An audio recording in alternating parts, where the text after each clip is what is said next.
Oh, my creative process. I think it's pretty normal for a tour guide. I mean, what I typically do is I retreat to a cabin in the woods, and there I consume vast amounts of ayahuasca, and then go out into the woods and I commune with the trees. And I ask the trees to show me who the best winemakers are in the region, and who's making the best wines. And then I have essentially a vision quest. And it's only then, after I've spent several days in the woods communing with the trees under the influence of psychedelics, that I know exactly where I'm gonna bring my guests.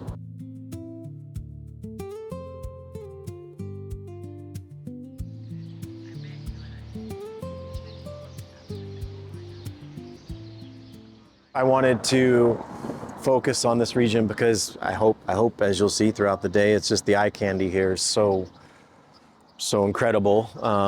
So basically, like, you have 3 or 4 villages around here. The county seat is Vidigueira, which is just the next town down there. Vila de Frades, Vila Alva, which is the next village going up, and then to our left is Cuba. And these villages form basically the villages where they are the guardians of a tradition of making wine in clay, or in Portuguese, talha.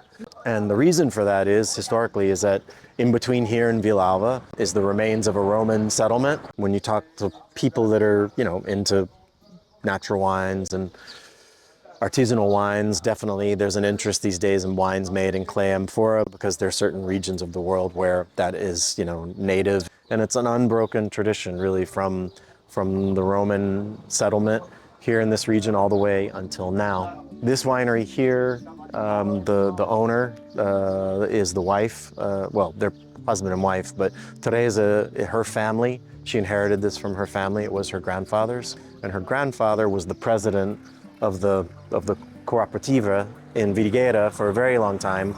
And he was responsible for talking to all the producers here who worked with amphora, and getting them to kind of agree on, like, that it was, first of all, it was important to protect, and that they should work together to protect it. Talha was an invention of Teresa and João when they started the company in 2019. Gerações da Talha means generations of Talha. And they wanted to make Talha wine exactly how they do it here traditionally, but wanted to make a more fresh wine, young wine, green wine. So they started the harvesting in early days of August. And this creates less alcoholic wines and more jovial also, and more fresh. So you can see here words like dream, sun, love, life are words she associated with the pregnancy, but also the delivering of the first wine. To me, these wines have kind of like almost like I know it's a bit like mental poetry, because it's like the material that they use on the inside of the barrel isn't supposed to give any flavor to the wine per se, but there's something sort of resinous about these wines to me, and the fact that pine resin is one of the main components of the glaze. This color is very special. It reveals the palette. Palette is really the traditional wine here. Everyone has at least one pot with palette. I didn't really know what to expect, but the flavor is more full-bodied than I was expecting. Mm-hmm. And yeah, this one especially, I love the sense of the herbs that I get from it. Yeah, it's unique. It's lovely. And we also have a singing about palhete here, from traditional singing. Vila de Frades já não tem abades, mas tem adegas que são catedrais. Os seus palhetes são os brilharetes de beber e segurar por mais.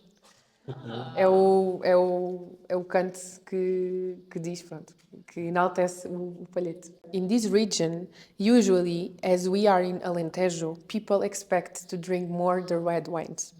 But here in Vila de Frades, we have a special variety, which is Antão Vaz. And it develops really well. It's a white variety. And this is, for me, what people get wrong when they come here and ask for the red. But because Alentejo, it's all about the red wines. And here in this particular region, the whites, they shine. I think this was an old storage house, which was almost abandoned or something like that. But the owner is a close friend to João, and they decided this would be a nice spot to turn into a tavern. So they decided to go and renovate the place. The owner is also an architect, which helps along the process. And so together they imagined the spot like this, and this is what they decided to do with it. Isto é o nosso frango frito, que é uma receita aqui bem alentejana. Na casa das avós, comia-se muito o franguinho frito, com batata frita a acompanhar. Licença. O nosso conceito aqui na taberna é muito de petiscos. A carta é desenhada muito num eixo principal com petiscos tradicionais alentejanos. Ovos com farinheira, o frango frito, o cação frito com toucinho. O toucinho é uma espécie de bacon, pronto, aqui muito tradicional. O queijo de serpa com ovo estrelado e alcaparras. Na verdade, o queijo de serpa com ovo estrelado e alcaparras e o cação frito são dois petiscos que não são muito habituais ou não são assim tão tradicionais, mas são feitos com produtos tradicionais e locais, mas com uma roupagem um bocadinho diferente, com uma abordagem um bocadinho mais moderna, um conceito mais inovador, lá, digamos assim. Depois temos uns croquetes de vitela, também são muito bons. Às vezes até mesmo aqui o conceito da taberna de balcão, que não é para comer à mesa, um croquete com uma imperial ou com um copo de vinho, também vai muito bem. E depois temos os pratos, pronto, já mais como é o caso do arroz de bacalhau ou as migas de bacalhau. De vez em quando temos canto alentejano ao balcão, em que as pessoas aqui locais vêm beber um copinho de vinho pequenino. Nós estamos a beber desses, mas este é o copo tradicional da taberna, chamado o copo de 3, em que as pessoas aqui locais gostam muito de beber o vinho nestes copos, aqui ao balcão. E depois com 1, 2, 3 copinhos, a malta começa a cantar.